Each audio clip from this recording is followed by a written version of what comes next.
Hey everyone, this is Wobbly Wallaby. Today I'm going to discuss one of the hardest battles in solo leveling Arise, Chapter 18's Shadow's Time. This took me many times until I got a working strategy, which I'll share with everyone in this video. Dealing with 3 bosses at once is absolutely crazy, and each one hits really hard too. This mission will definitely test your ability to dodge and your situational awareness. First is my setup. My son Jinwoo is level 80, I focus on strength and a little in agility. My precision is at 72% and my critical hit rate is at 49.72%. For weapon I use 18's Grimoire, which is great for freezing enemies in battle. I'd highly recommend a weapon that can freeze for this battle. For my second weapon I use a Shadow Scythe. I had tried using other SR light weapons and it wasn't good enough. The AoE effect of the scythe is really good for taking down the bosses if they are close together. Next for skill, I have Death's Dance for the heavy break with the light element as well. This skill was the MVP for me since it helped me break and do a ton of damage. Before I picked this skill I was struggling with other skills, so this definitely helped a lot. Next I also have Crushing Blow for medium break, and it also has light element with the wonderful light effect which can do more damage over time. Next for Blessing Stones I use Pulverize since all bosses have a break gouge. Next I have Boss Slayer for dealing more damage to bosses. Next I have Daily Quest Completion, which is key for survival since the bosses hit very hard. Next I have Double Edged Sword for dealing more attack, but you also cause the enemies to hit you harder too. You have limited time to beat 3 bosses, so I went all out on damage. Next for Hunters I use Cha for her critical and her light elemental damage. Next I use Alicia for her freeze effect, which comes in handy against these bosses. Next I use Min for his healing and huge damage taken debuff against the target. I would highly recommend having a healer for this battle since you definitely need heals to deal with the damage taken from these bosses. Next I show I have 277,000 total team power, which isn't near the recommended total power of 343,000, but luckily this still worked out. Next I'll briefly show my artifacts. This is what I use. I mainly focus on the artifacts that give the ideal attributes for the Hunters and Son Jinwoo. I am doing a critical build. Next let's begin this epic fight. At the start don't attack, wait for one of the bosses to attack you first so you can evade. In some previous attempts I had targeted the Spellmaster first, but I found dodging and targeting whoever is near you works better.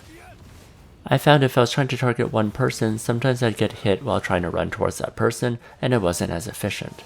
Also, the scythe does a lot of work by hitting multiple targets, and the freezing is incredibly good against these bosses since you can cast things without being interrupted.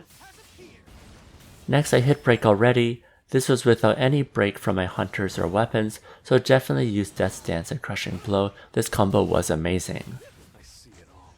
Next try to dodge as much as possible and then do a bunch of attacks while shadow stepping. That will reduce the likelihood of you getting hit. If you just run in straight on trying to attack them all the time, you'll definitely die very quickly. Next I break the other boss again. It's nice to temporarily only deal with 2 bosses.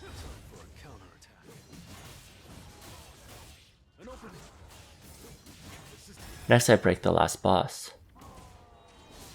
Your shadows help a ton with distractions. When they come out you can deal with stuff uninterrupted. I take this opportunity to take down these summoned comrades.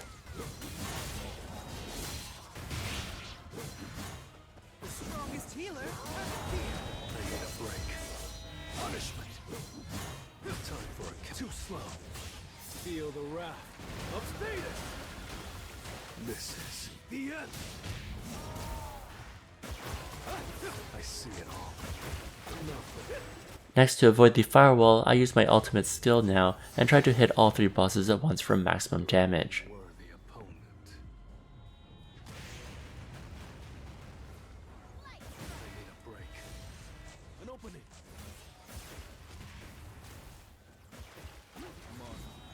Next, the fire twisters hurt a lot. I should have dodged more or ran away, but I was running out of time.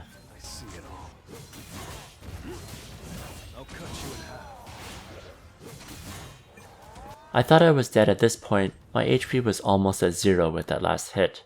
I get a life-saving shadow step, and then I hold on for dear life and wait for Min to heal me. With just one boss left, I'm definitely laming it out by going range so I don't get hit by him.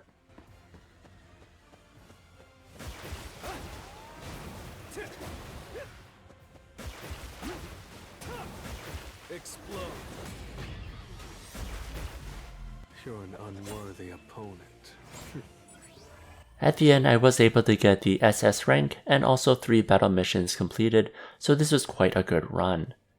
I was happy to clear it, and I wish you luck on clearing this battle too. If you enjoyed this video, please like, comment, and subscribe. Here's a video I'd recommend, and if you want more solo leveling Arise guides, check out this playlist over here.